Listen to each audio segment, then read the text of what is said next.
Ahora bien, como lo habíamos indicado, la administración es una doctrina, es una disciplina, ¿verdad? Está conformada por conceptos y teorías.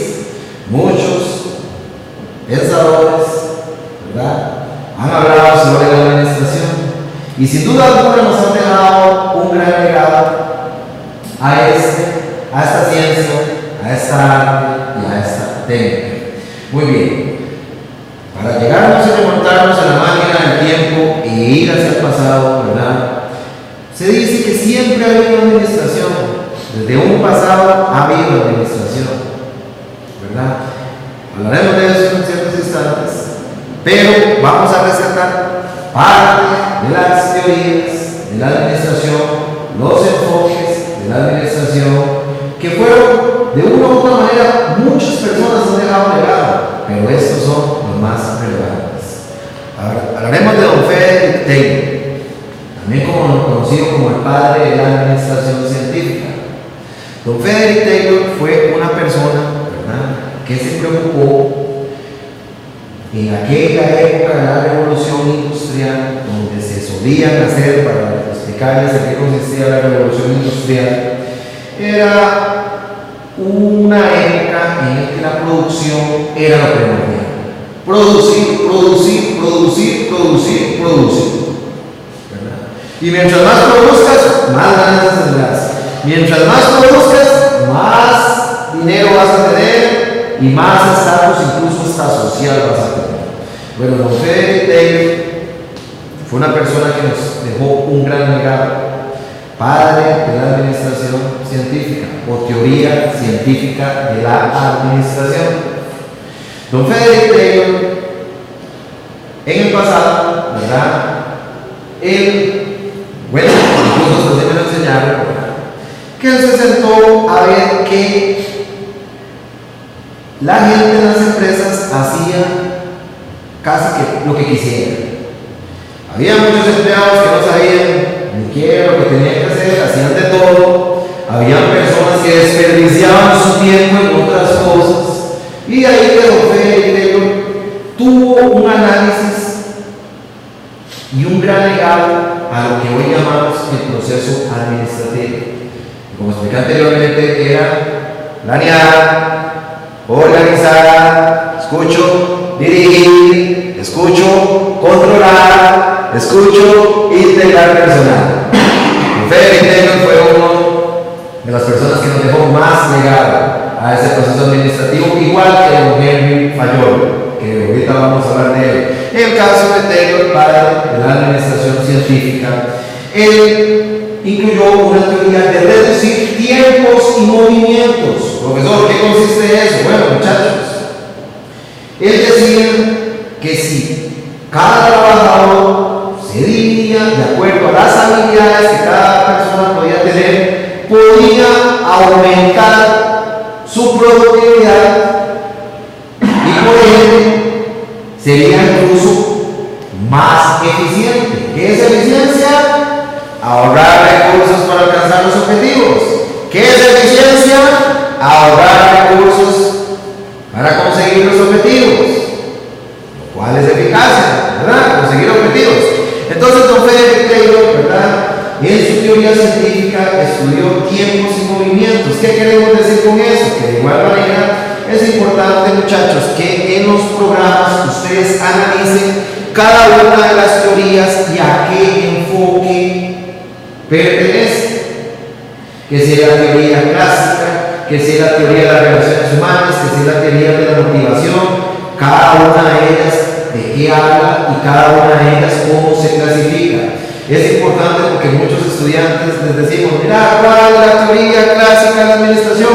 Ay, profesor, no me acuerdo, yo voy a jugar con la Taylor, pero no sé cuál de las dos. Importante, muy importante, vuelvo a reiterar, bastante importante que vean los programas y analicen a qué escuela pertenece cada uno.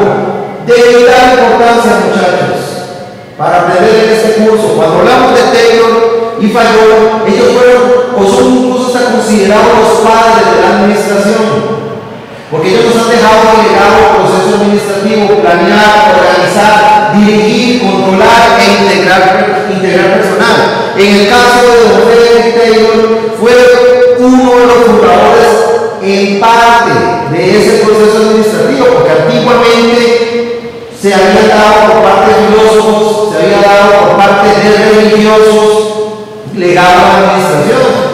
Parte de la filosofía, bueno, pensamientos, ¿verdad?, más profundos a la hora de la planeación. La Iglesia Católica, por ejemplo, su estructura organizacional lo dejó como legado. Lógicamente, han habido muchas entidades, muchos pensadores a través de la historia han dejado legado a la administración, pero estos son los más relevantes. En el caso, como hablábamos de Taylor, él hablaba de la elevación de la productividad, de la eficiencia en la producción. Que era eficiencia, repito, ahorrar recursos. Él pensó en los salarios más altos, en una generación de la armonía, la cooperación grupal. Perfecto, a pesar de que don Frederick Taylor, como dicen, suena muy bonito, dicha teoría, ¿verdad?, exigía mucha productividad. De ahí que a la persona o al ser humano tal vez no se le dio tanta importancia como no así a la productividad, ¿verdad? Entonces, perfectamente incluso se dice que don Frederick Taylor nos dejó como legado 4 de los principios que, si los analizamos, van muy relacionados, ¿verdad? Incluso esto lo puse con doble letra, ¿verdad?, para que no se confundan, ¿verdad? Planeamiento, preparación, control y ejecución. Tareas que en sí, o funciones que van muy relacionadas con el proceso administrativo que habíamos estudiado: planear, organizar, dirigir, controlar, integrar personal, que aquí todavía no viene, pero al menos ya se va hablando de planear, ya se va hablando de que cada quien haga sus tareas, de que se supervise, que se esté haciendo bien, de que también las personas sean divididas de acuerdo a sus habilidades. Ya se habla de la organización en parte, ¿no? Ahí pinceladitas, ¿verdad?, de lo que verdaderamente significa la administración. Por otro lado, otra persona que nos dejó un gran legado fue don Henry Fayol, también padre de la teoría clásica, que dejó muy claro: científico, Frederick Taylor; clásico, Henry Fayol. Don Henry Fayol nos dejó también un legado de 14 principios. 14 principios de la administración, que incluso ya pensaba en que uno debe recibir órdenes de un solo jefe. Y cuando hablamos de jefe, cuando hablamos de actividades de la empresa, niveles de autoridad, ¿cuál función administrativa estamos hablando? Organización. Don Taylor también hablaba del trabajo en equipo, del espíritu del cuerpo, de que un administrador tiene que tener incluso su salario, tiene que tener remuneración, le llamaba a él, que tiene que tener también unidad de mando, unidad de dirección, ¿verdad? Una sola dirección sobre el resto de las demás. Y también, por ejemplo, me llama mucho la atención la centralización, que la centralización habla sobre agrupar las actividades de la empresa, las cuales deben ir centralizadas. Es bastante importante entre sus 14 principios: división del trabajo, autoridad y responsabilidad, disciplina, unidad de mando, unidad de dirección, subordinación, recuperación, jerarquía, orden, equidad, estabilidad personal, iniciativa, centralización y unión del personal. Si juntamos, como dicen todas estas fichas, ¿verdad?, tal vez hacemos, como dicen, una sopita entre el legado más importante que nos dejaron don Frederick Taylor y don Henry Fayol. Sin duda alguna es el proceso administrativo: planear, organizar, dirigir, controlar e integrar personal. Incluso lo vemos aquí que si don Henry Fayol estudiaba la planeación, organización, dirección, coordinación, control. ¿A qué se me parece eso? Planear, organizar, dirigir, controlar. Al proceso administrativo, muchachos. Muy importante. Uno lo dio desde el enfoque científico, que fue Taylor. El otro lo dio desde un enfoque clásico con 14 principios, don Henry Fayol. Don Frederick Taylor, con su teoría de tiempos y movimientos, dio mucho énfasis a la eficiencia en los procesos, ¿verdad?, a reducir tiempos y movimientos y a producir más. Don Henry Fayol puso un ordenamiento en las actividades de la empresa. Sin embargo, ambas teorías carecen un poquito de tomar importancia, tal vez de una manera más exhaustiva, más detallada al ser humano. Tal vez eran las famosas teorías mecanicistas. ¿Qué quiere decir una teoría mecanicista? Una teoría mecanicista es que las personas tal vez simplemente producen. Por ejemplo, que yo esté poniendo un tapón con un tarro, de una vez, aquí está el otro tarro, cae otro tapón con un tarro, pongo acá, denme el otro, entonces yo estoy de una manera mecánica, en parte robotizada, en parte repetitiva, ¿verdad? De una tarea o una función. Simplemente para producir más al menor costo. Producir más al menor costo. Eso era más que todo lo que se basaba en don Henry Fayol y don Frederick Taylor. Más adelante uno dice, bueno, ya la parte humana se venía tocando muy poquito. Salarios, remuneración, trabajo en equipo. Sin embargo, en las primeras teorías, la científica y la clásica, se enfocaban mucho en lo que era la producción, no así el ser humano. Ya lo que son las teorías, ¿verdad? Que en este caso, tal vez, muchachos, se ve poco, pero lo voy a explicar, que es la teoría de las relaciones humanas. Se explica con el Tomayo. El Tomayo, ¿verdad? Fue incluso una persona que nos dejó gran legado a la parte humana, por lo que hoy en día muchos dicen, bendito sea Dios por el Tomayo. ¿Saben por qué? Porque él fue el que dejó el legado de que hay incluso tiempos de descanso, de que al ser humano, los famosos recreos que ustedes están deseando, incluso en este momento dicen, profesor, ya acabe, porque quiero ir más recreo, quiero ir a comer. Bueno, gracias a momentos más, esos tiempos de descanso, pensar más en el trabajador, no como las primeras teorías, que eran, como robot, simplemente haga, no. Fueron teorías, ¿verdad?, que tal vez se enfocaron mucho en la producción, pero el momento humano ya trajo importancia al ser humano, ya involucró al ser humano. Incluso ya el hombre no era visto como una máquina, que es lo que dice aquí, ¿verdad? Antes el enfoque científico y clásico era el mecanicismo. El hombre era visto como una máquina, ¿verdad? Ahora bien, ya el humano se pensó incluso hasta en la actualización o tomar en cuenta los famosos sindicatos que también tienen aquí, como dice su nacimiento, ¿verdad? También como en el Tomayo vienen los tiempos de descanso. Incluso hubo un experimento, ¿verdad?, muy famoso que este autor, ¿verdad?, nos dejó como legado, que consistía en que aparentemente había una fábrica donde había poca luz y los trabajadores decían, aquí no trabajamos porque hay poca luz.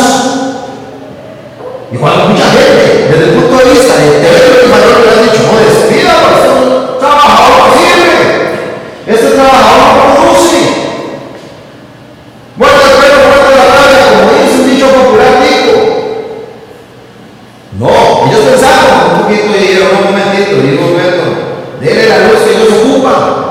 Pero bueno, denle la luz que ellos ocupan. Piensa en las condiciones humanas, porque si piensas en las condiciones humanas, la gente te va a producir más.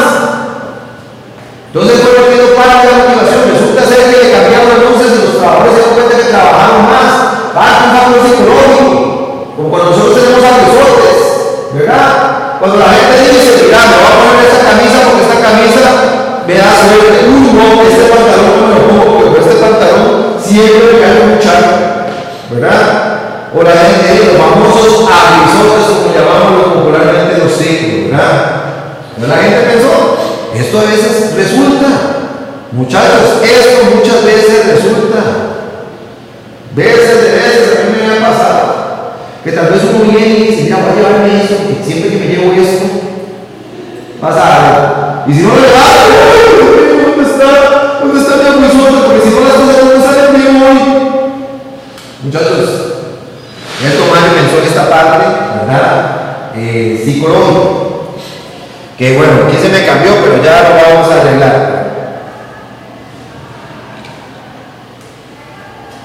Aquí estamos, momento humano, pero me salió Taylor, ¿verdad? Pero no, estamos hablando de momento humano. Ok, perfecto. Vamos a continuar. Características de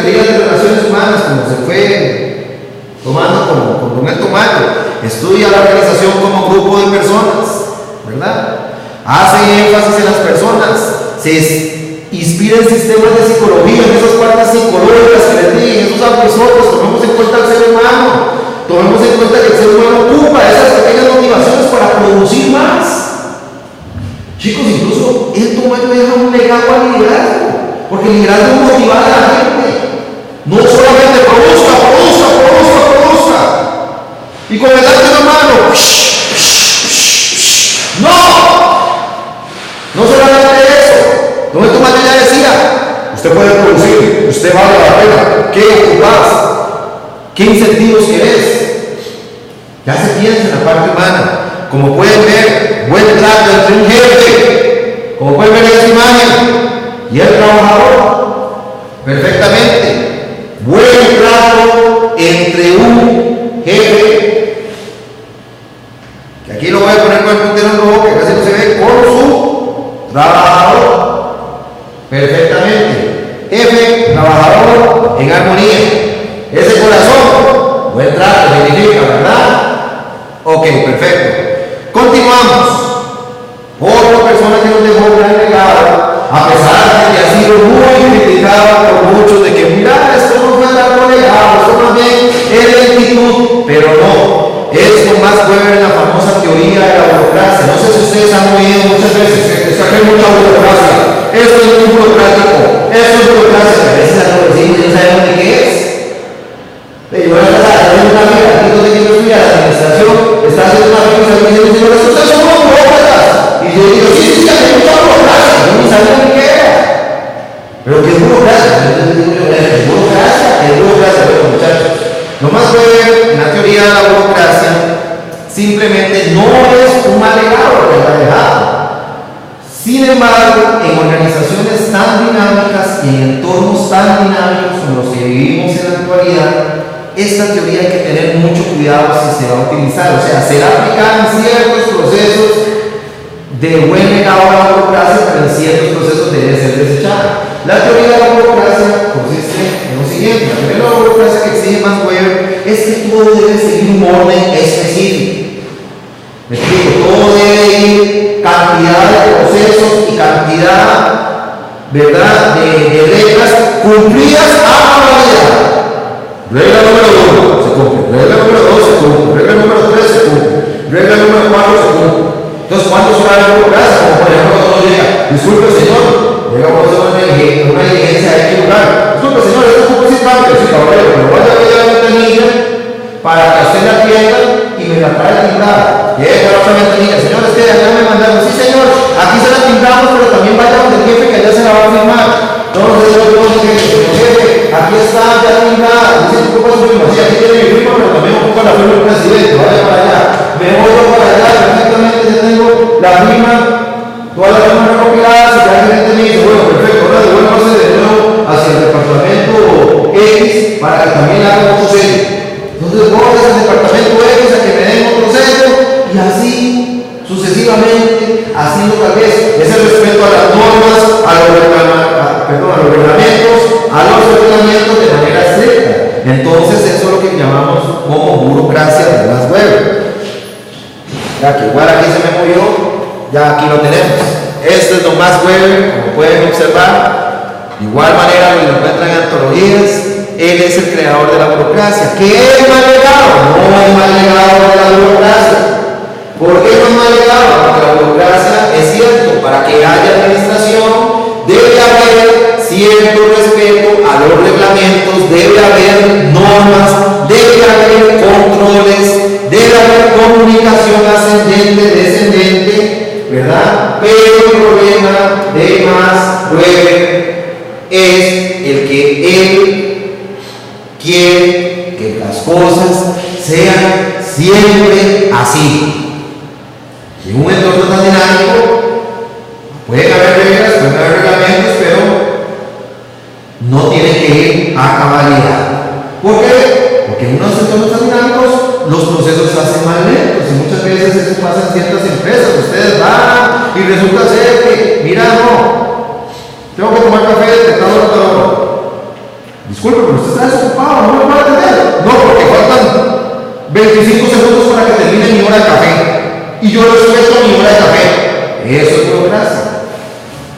Comprendamos, no son malos los reglamentos, no son malas las normas, pero el abuso de ellas, ¿verdad?, es lo malo. Cada una de las personas, que ninguna de las teorías puede ser catalogada como que una es mejor que la otra. Cada una nos dejó nuestro legado. En el caso de Taylor y Fayol, no fueron muy humanistas, pero dieron gran legado a la producción. En el caso de Tomás, no se preocupaba tanto por sus hijos, sí, pero más era el ser humano. En el caso de Max Weber, ¿verdad?, que a pesar del respeto por los reglamentos, pero que es muy bueno, pero caer en el abuso es lo malo. Continuamos así, muchachos, con las características de la burocracia, que la burocracia suele ser con imágenes como estas, como ustedes ven. Siempre el respeto en la comunicación tiene que ser lineal. Primero pasar de un escalón a otro escalón, luego a otro escalón. Eso es lo que llamamos como burocracia. Yo no puedo comunicarme de aquí hasta acá. Voy a comunicarle esto a mi jefe. No, primero a ver si lo comunica. Y la comunicación, que más adelante veremos en diferentes lecciones, debe ser siempre fluida en una determinada empresa. Trámites como estos, donde hay muchas ventanillas que hacen para realizar un trámite, tenés que ir a todas estas ventanillas y muchas veces no llega una ventanilla y como dice aquí la caricatura, aquí tampoco. ¿Qué caracteriza la burocracia también, muchachos? El papeleo, que hay que llevar como 20,000 papeles. Vean aquí cuántas veces nos estamos así, tratando en nuestras empresas de papel, ¿verdad? La burocracia también resistencia al cambio. Es una de las características más peligrosas que trae desgraciadamente la burocracia. Se resiste a los cambios, las cosas ya son como eran, porque así fueron por los siglos de los siglos. No, en entornos tan dinámicos no puede haber resistencia al cambio. ¿De qué la hay? Siempre hay, porque hay cambio de cultura. Cuando hay cambios, tenemos esa cuestión de que nos resistimos porque tenemos miedo a lo que va a pasar. Pero en estas organizaciones tan dinámicas no podemos ser burócratas porque no se aceptan los cambios. Muchas veces hay gente que ha evolucionado y dice, mira, yo no quiero computadora, yo me quedo con mi máquina de escribir. Yo le digo a mi papá, por ejemplo, papi, ¿por qué ya no hagamos una cosa? Yo te compro un equipo de sonido que le pongas ya de malla, que le pongas a escuchar su música de tal manera, ya, y se deleite ya. No, yo me quedo con mis long play. Me imagino que ninguno de ustedes va a saber, porque yo era uno de esos famosos acetatos que existían en la época de que uno con una aguja, ¿verdad? Sonaba así, más o menos, ¿verdad? Y esos acetatos, ¿verdad? De ahí, eran de esa época. Entonces mi papá le dijo, papi, cambie. No, deje mis acetatos, porque yo me quedo con acetatos. Muchos de nosotros, tal vez en la actualidad, ahora que hablamos de la burocracia, formamos, entramos y nos encantan las famosas tabletas, ¿verdad? Que son aparatos como decir eso, ¿verdad? Y estamos ahí, ¿verdad? Y somos ahí, el rico de la moda, la famosa tablet o auto, ¿verdad? Como quieran llamar, ¿verdad? Y estamos ahí, bueno, ¿qué pasa si en un futuro pensamos una época, ¿verdad? Como la época de Iron Man, ¿verdad? Como la película Iron Man, para los que la han visto, ¿verdad? O la guerra de las galaxias, incluso formamos hologramas aquí. Mira, profesor, yo quiero que usted me explique la situación así, se forma un holograma. Y quiero que también me explique eso así, un holograma. Y venimos asustados de ustedes, 35 años adelante, no me quedo con mi iPad, yo me quedo con mi tablet porque mi iPad y mi tablet me encanta. Nos puede pasar. ¿Por qué? Porque todos tenemos resistencia al cambio. Pero muchachos, desgraciadamente en organizaciones modernas como las que son el día de hoy, no podemos ser burócratas, no podemos tener resistencia a los cambios. Principalmente, por ejemplo, con la tecnología que cambia constantemente. Nosotros, yo me recuerdo cuando yo usaba los celulares eran cosas de nuevo, sin mentira, era como ponerles una antena, no te hace y era respecto a la moda. Y andaba poquita gente celular, a mi mamá acaba de guardar celular. Así se decía popularmente los chicos. Y ahora se va a usar un estado. Y todo el mundo así, ¿verdad? Con el celular en la mano. Y uno dice, mira, ¿cómo cambian las épocas? Cuando yo era pequeñito esto era un lujo. Ahora que no lo antes lo guardo. Entonces, muchachos, ¿por qué? Hay cambios. Y los celulares se pasaron de ser grandísimos, como el tamaño de esa tabla así, a ser hasta pequeñitos. Entonces, teniendo una gran evolución, ¿cuánto antes nos podíamos meter en internet? un celular, internet. Eso nos pasa. Pero si yo me quedo con esa época, no, yo me quedo con mi ladrillito de arte, si no quiero ir a vivir para siempre por los siglos de los siglos. No podemos, muchachos, en unos entornos tan dinámicos como los que tenemos al día de hoy. La administración exige a cada uno de ustedes que van a estudiar este tipo de cambios, ¿verdad? De igual manera, a cada rato se me pasa y me disculpa, ¿verdad? Porque también me está comiendo la misma tecnología que estoy hablando, me está comiendo, ¿verdad? Vamos a entrar con las teorías motivacionales. Resulta ser que la teoría de la motivación son personas que ya se centraron, como ustedes pueden ver, temas y valores que centraron la producción en la organización, un poquito. El tomado en la parte humana, más luego con la burocracia se centró respeto por los reglamentos. Y Don Abraham Maslow, ¿verdad? Es aquí este señor que tenemos aquí, habla sobre la famosa teoría de las necesidades de Maslow. Nos presenta esta pirámide que para mí es de vital importancia que cada uno de ustedes, ojalá cuando logren estudiar con el material de apoyo de la biblioteca digital, logren buscar incluso en internet, en cualquier parte, cuál es la teoría motivacional de las necesidades de Abraham Maslow. Abraham Maslow piensa, a pesar de recibir muchas críticas, bueno, que recibió muchas críticas en el pasado, ¿verdad?, de que las personas tienen 5 necesidades básicas. Él indica que no es que primero se cumpla una y luego se cumpla la otra, no. Pero él indica que si al menos las 2 primeras que están en la base, que es la fisiológica y la de seguridad, si no se cumple, es muy difícil que se cumplan las demás. Vamos a ver si tiene algo de razón, que lo vamos a explicar de manera un poquito dinámica. Necesidades fisiológicas y de seguridad, de afinación, de reconocimiento y autorrealización.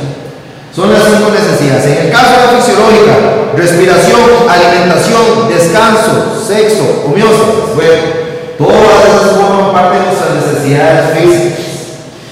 Maslow dice que si por ejemplo la primera no es o no se cumple, ya va a traer indisposición o falta de motivación al ser humano. Hay gente que dice, no, eso no tiene nada que ver. Yo no estaría tan seguro. Yo coincido con Maslow, aunque no lo crean en muchos aspectos, porque es cierto. Desde el punto de vista del ser humano, ¿cuántas veces no tenemos chicha de sueño? Como tal vez algunos de ustedes están teniendo en este momento de escucharme. Entonces, voy a lo siguiente. ¿Qué pasa cuando tenemos sueño? A veces en la mañana estamos ahí hablando, perfecto, ¿qué vas a hacer tú? Pero en la noche, ya cuando estamos un poquito ya más cansados y más alterados, hay gente que hasta desgraciadamente está muy fuerte, así como yo. Y que tal vez alguien está así, ¿verdad? Alguien está así, ya cansado, chaval, y ya cansado, y ella quería, ¡cállate! ¡No gastas con luna! ¡No me agarraste! ¡Estoy cansado! Chicha de sueño. La falta de sueño puede variar nuestra motivación. Por eso yo no voy tan largo de hablar más. Cuando tenemos hambre, no nos agarra chicha, ¿ves? Y uno está con las tripas y dice, uy, Dios mío, qué hambre. Tengo demasiada hambre. Profesor, ya cállese, ¿qué está a comer? Dios mío, recreo, aparece, por favor. Chicha ya. Chicha de sueño. Es más, no tenemos milagros, los mismos bebés. ¿Cuántas veces un chiquito en las días la tarde, ¿no?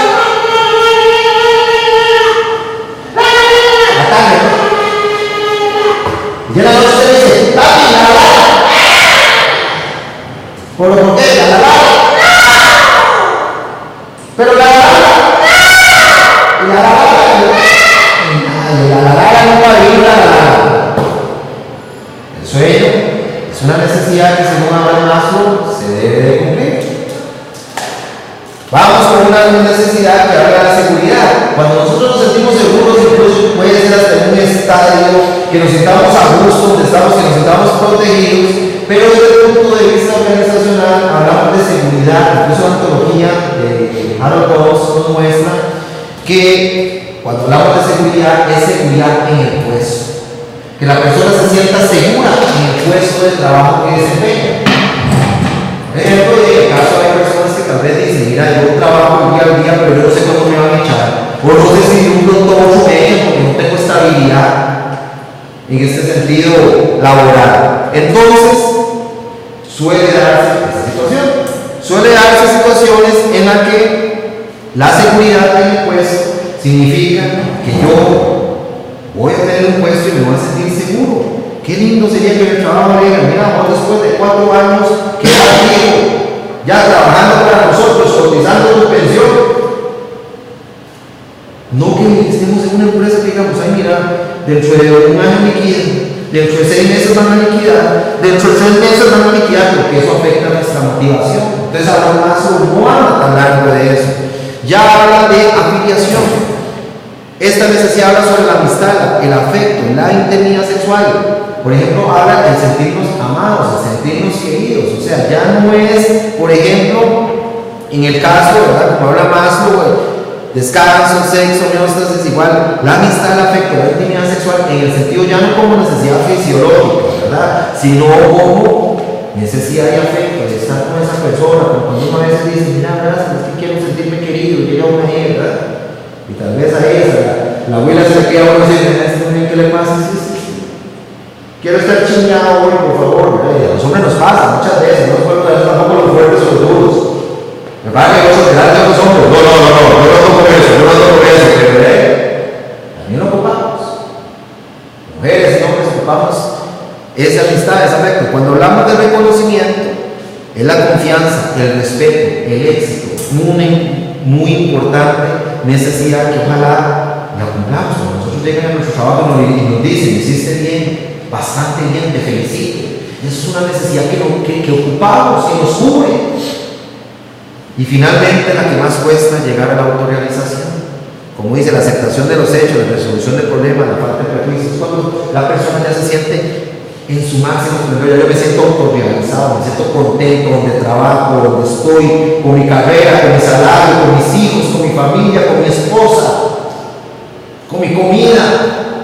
Es una necesidad muy difícil de cumplir para el ser humano. El ser humano estamos en constante mejora, en busca de eso. Hay gente que piensa que con solo estas dos necesidades cumplidas, hay gente que llega aquí. Mi consejo es, lleguen a lo más alto, muchachos. No solamente porque tengan un trabajo y una novia, ¿verdad? Y el trabajo les ayude a salir adelante en sus estudios, crean que hay que quedar hasta acá. Porque eso nos pasa a todos. Trabajamos, ganamos plata. Más o menos hicimos nuestra vida con alguien, ya no tengo, no. Busquen siempre más, busquen superarse, busquen ir hacia arriba, busquen su propia autorrealización. Es un proceso que a la vida. Hay gente que criticó a Maslow, hay gente que dice Maslow, pero es imposible.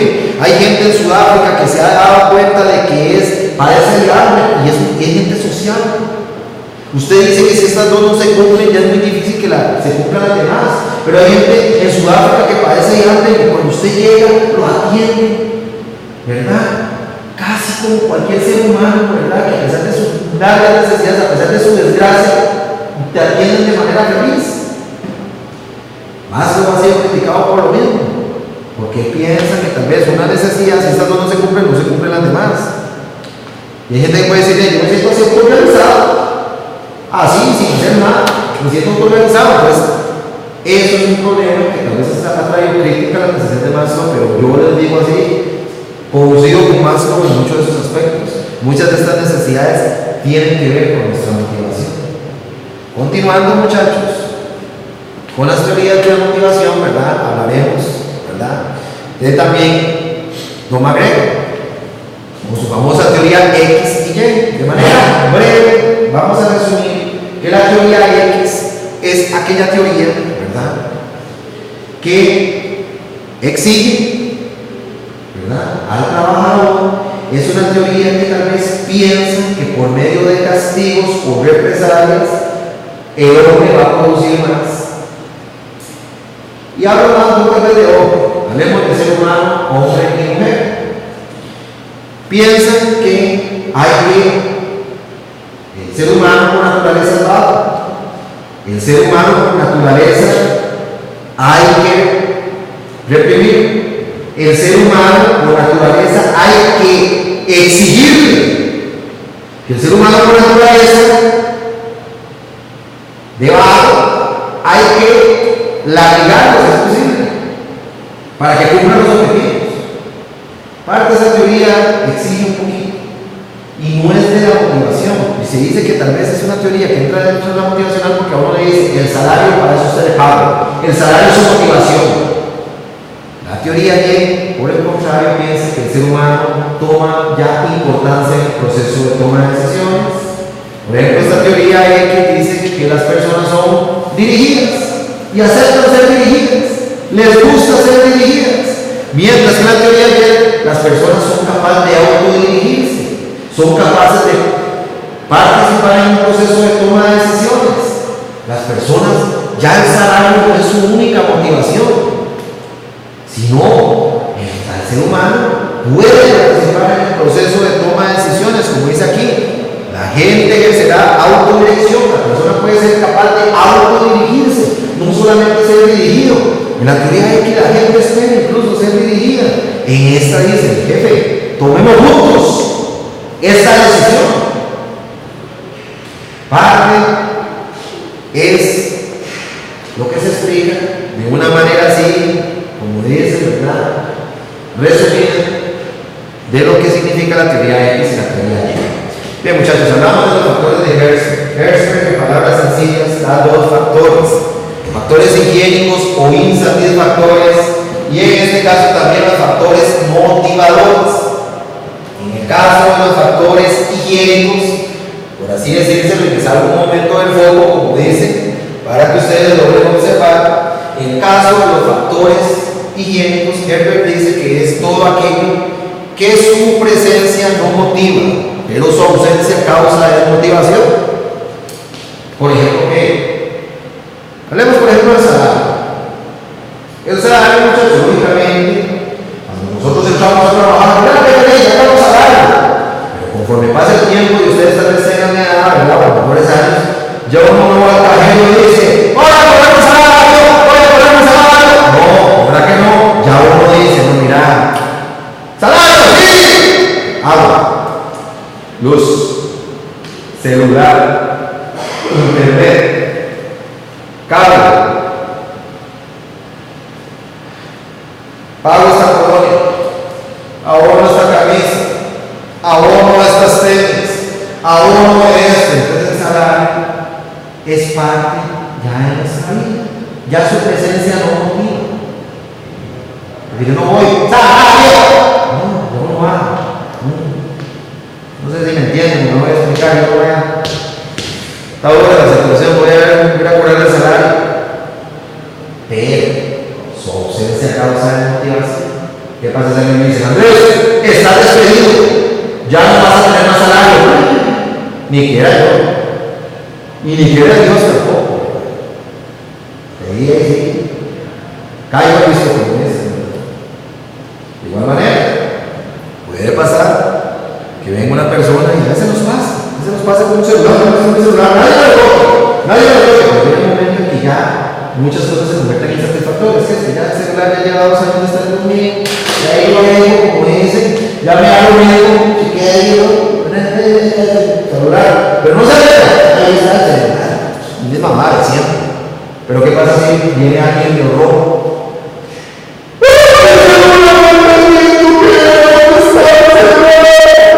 Pasa. Entonces, de igual manera, Herzberg describe, eso es un ejemplo tal vez dinámico de lo que son los insatisfactores. Pero Herzberg también dice que existen los factores motivacionales, como el logro, la motivación, de que la persona se le dé reconocimiento por lo que hace. Como explico, factores higiénicos insatisfactores, todo aquello que su presencia no motiva, pero su ausencia causa la motivación, y los factores motivadores, tales como el reconocimiento, ¿verdad? Todas esas palabras bonitas, te felicito, eres excelente, y podemos verlos aquí.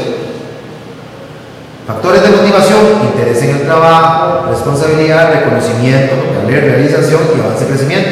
Factores de higiene, condiciones de trabajo, políticas de la compañía, supervisión, compañeros de trabajo, salario, ¿verdad? Que incluso viene aquí abajito, casa no se ve, me imagino, pero en clase lo verán, salario, prestigio, seguridad en el empleo, son factores que su presencia igual están ahí, no motiva, pero su ausencia causaría gran motivación.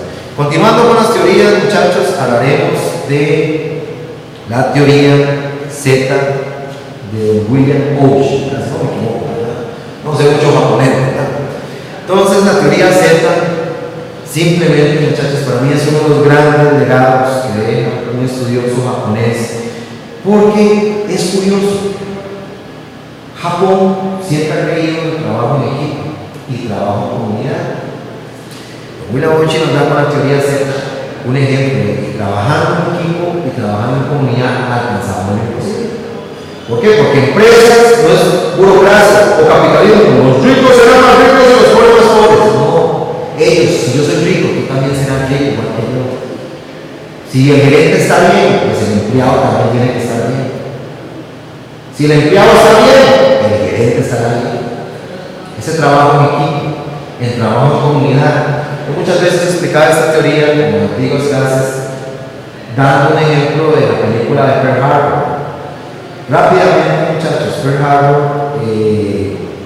era un puerto de Hawái, bueno, es un puerto de Hawái, donde se concentraba alrededor de los años 40 la flota, ¿verdad? La flotilla, ¿verdad? En este caso militar, y todo, ¿verdad? El ejército estadounidense, ¿verdad? Concentraba su fuerza militar en ese puerto. Pues Japón, cuando fue la Segunda Guerra Mundial, no había entrado en guerra con Estados Unidos, pero estaba planeando un ataque terrorista. El presidente de Japón llegaba, estamos muy bien, el emperador, ¿verdad? Estamos muy bien, usted y yo no estamos peleados, pero por traía el puñalito, ¿cómo es? Un diciembre, Japón, mientras los gringos dormían en el puerto de Hawái, había transportado, dando una vuelta que no sé ni cómo fueron identificados, cómo fueron, pasaron por invisibles ante los gringos y atacaron con 350 aviones a los estadounidenses, haciendo un ataque terrorista que trajo mucha devastación y mucha muerte. Voy a eso. Cuando los gringos se dieron cuenta de la traición de Japón y de lo que Japón hundió aquí en el corazón, hubieron más de 3.000 muertos estadounidenses. Los gringos contraatacaron con la famosa bomba atómica de Hiroshima. Ustedes la han oído, ¿verdad? La famosa bomba atómica fue la venganza o la respuesta, por así decirse, de los gringos hacia esa nación, en este caso fue la japonesa.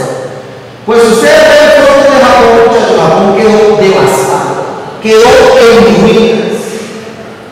Somalia, que es un país más pobre de África, es un paraíso. Haití, uno de los países más pobres del Caribe, de igual manera, ¿verdad? Es el paraíso de Japón.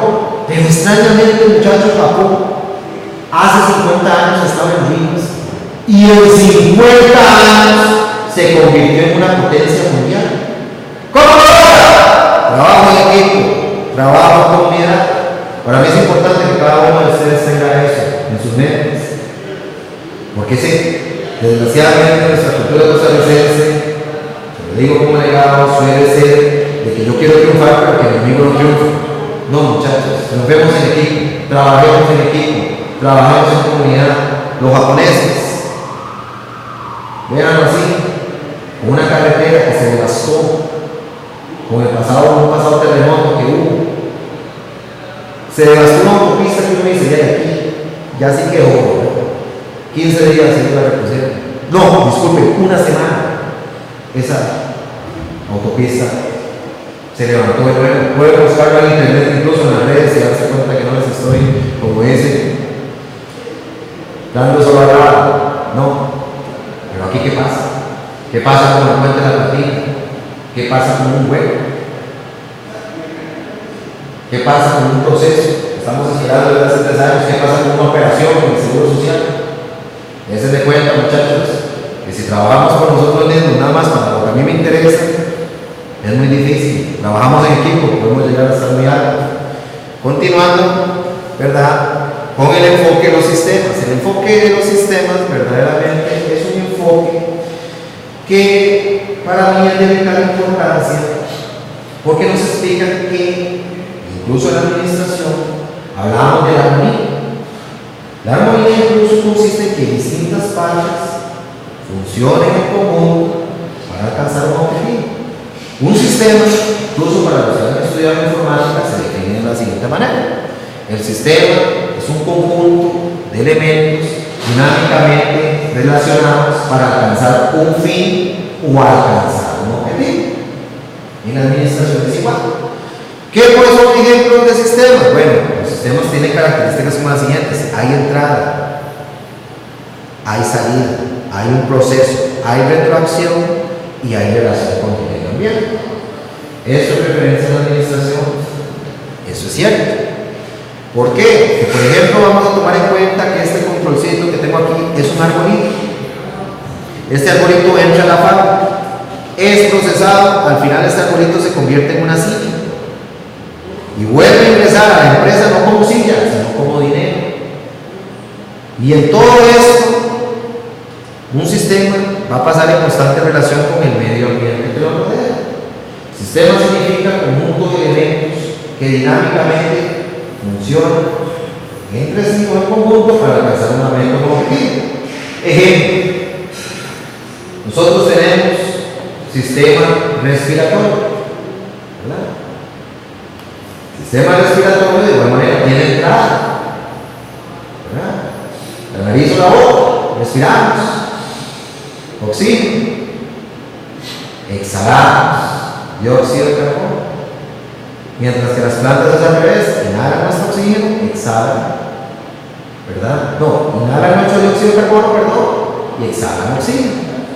Entonces, en ese constante, estamos en esa retroacción o retroalimentación. Entrada, salida, el aire que entra se procesa y se convierte en dióxido de carbono y vuelve a salir, y así constantemente en relación con el medio ambiente. Por eso tenemos nuestro sistema respiratorio. Pero ¿qué pasa si a mí me falla un pulmón? Una de las partes ya no está funcionando, entonces me va a costar ¿qué? Me va a costar respirar. Entonces, en los sistemas es un conjunto de elementos que funcionan en conjunto para alcanzar un objetivo. En una organización es igual, muchachos, sus distintas partes, sus distintos departamentos deben funcionar en armonía para alcanzar el objetivo. Yo no voy a decir, soy el departamento independiente de informática, soy el departamento independiente de recursos humanos, soy el departamento independiente de financiero contable, y aquí somos y somos nosotros. No, señor, porque ellos no son padres, por sí mismos son partes individuales, pero conforman un sistema, el sistema de la organización, una organización que pasa en constante relación con su medio ambiente. Con lo que hablamos de macro y micro entorno, que son conceptos que veremos en clase, que cada docente se encargará de explicarles claramente en qué consiste el macroambiente y en qué consiste el microambiente. Por así decirlo, muchachos, entramos ya para ir incluso finalizando con dos últimas teorías, que es la teoría matemática de la administración. La teoría de la matemática de la administración, en breves y resumidas cuentas, que de igual manera tenemos que consultar la biblioteca virtual y tener una visión más exhaustiva de dicha teoría, pero uno de los grandes legados que nos ha dejado la teoría de la matemática es, por ejemplo, el reflejar ese enfoque cuantitativo de los procesos.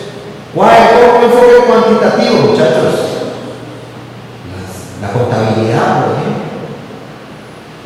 El cálculo de salarios, las estadísticas, los presupuestos, son cosas que ocupan la matemática.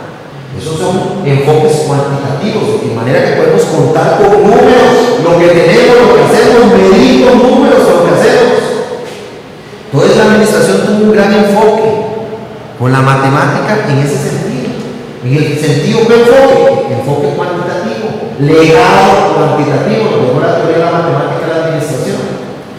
Y ahí, muchachos, finalmente entramos a un enfoque de contingencias. El enfoque de contingencias, ¿qué es una contingencia? Bueno, para mí eso es uno de los enfoques de igual manera. Todos son igual, pero este también la gran legado. Porque un enfoque de contingencias quiere decir que la administración no debe casarse con una sola idea. Debe estar preparado para cualquier contingencia o situación no esperada, así es. ¿Ya? Por decirlo así, cuando algo tiene contingencia es que yo no me case con un solo plan, sino que perfectamente debo tener, como decimos muchos, un as bajo la manga. Que si mi plan no resultó, aquí tengo otro plan alterno que me puede ayudar a salir de eso. Cuando yo era pequeñito, hace muchos años, bueno, no tantos, ¿verdad? No tantos. Había una película que se llamaba, una serie, una película, se llamaba Mazinger Z. Me encantaba ver ese robot de Mazinger Z peleándose con otros robots. Y yo me tiré casi todos los capítulos de Mazinger Z, era hace un año y medio, ¿verdad? Ahí envejecido, yo chiquillo, viendo Mazinger Z peleando el robot, pero hubo un momento que Mazinger Z, yo hasta lloraba, lo destruí. Y estaba casi muerto. Bueno, ¿qué pasó? Vino un segundo Mazinger a rescatar. Entonces, había un plan de contingencias por si el primer Mazinger se destruía. Eso es lo que quiero decir con contingencia. La contingencia son situaciones, ¿verdad?, que se nos pueden dar de imprevisto. Por ejemplo, el cambio del dólar. Y un pronto ahora todos estamos felices porque el dólar la vida está a ese precio. ¡Ah! ¡Se elevó el dólar! ¡Dios mío!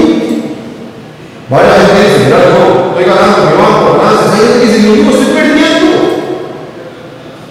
¿Por qué? Porque aumentó el dólar, ahora van a aumentar los combustibles, ahora van a aumentar estas cosas, ahora todo es más difícil, ahora ya no voy a ir a la frontera. Tal vez hay una persona y está feliz de ir a la frontera a fin de año, qué listo, qué invito, ir a la frontera. Y se casó con esa idea, y viene al final de año, el dólar pasa a $1,000, ¿verdad? Que ahora está a 530, no sé si esas clases van a servir en el futuro, de igual manera. Si ahora está a 530, pasa a $1,000, eso sería, tal vez no es claro, pero en esos momentos es un caos para muchos. Y ya yo cuando voy a la frontera, ya no cuesta $1,000, me va a costar todo el doble, entonces ya me falta ir a la frontera. Pero yo digo, mira, quiero a la frontera, no. Ahí me fui averiguando unas tiendas baratas que venden ropa en caso que yo no pudiera ir a la frontera. Eso es un plan de contingencias, eso es la famosa contingencia. Es un legado en el que los administradores deben estar preparados ante situaciones, ¿verdad?, que el entorno les dé, que el entorno les presente de manera imprevista. Por así decirlo, muchachos, cuando estábamos hablando anteriormente, que es a donde quiero llegar, del famoso macroambiente y microambiente, las empresas o toda organización, ¿verdad?, o empresa, estamos viendo administración de empresas, ¿verdad?, está formada por una medio ambiente, que era lo que hablábamos de la teoría de los sistemas. La teoría de los sistemas hablaba de entrada, proceso, salida y medio ambiente. ¿Pero qué es el medio ambiente? El medio ambiente, cada docente se encargará de explicarles, está conformado por dos tipos: el ambiente interno de la empresa y el ambiente externo, que a su vez el ambiente externo se divide en microambiente y macroambiente. Vuelvo a repetirles: el ambiente de una organización, hay dos tipos de ambiente: el ambiente interno, ¿verdad?, el interior de la empresa y de la organización, y el ambiente externo, que podemos encontrar el microambiente, que es la comunidad, clientes y consumidores, proveedores, competencia, por ejemplo, ¿verdad?, que es todo lo inmediato que tiene una empresa desde el punto de vista externo, y luego los factores social, demográfico, político y económico que consisten en el macroambiente. Vuelvo a repetir, el ambiente de una empresa se divide en dos: interno y externo. Interno y externo. Interno y externo. Y el externo a su vez se divide en macro y microambiente. Repito, el externo a su vez se divide en macro y microambiente. Cada uno con sus elementos que cada docente se encargará de enseñarles. Perfectamente, muchachos, de manera resumida, ¿verdad? Con esto ya llegamos al fin de la presentación. Es un placer servirles. Mi nombre es Andrés García, coordinador de Administración 1. Estoy para servirles con cualquier duda o consulta y de una u otra manera espero que esta pequeña presentación, esta pequeña clase haya evacuado muchas de las dudas y consultas en referencia al tema de la administración, que de manera resumida es importante el concepto de administración, diferencia entre eficacia y eficiencia, las 5 funciones de la administración, el estudio profundo de cada una de las teorías, ¿verdad? Y los aportes que nos dejaron las personas que acabamos de estudiar, ¿verdad? Y estoy para servirles. Muchas gracias.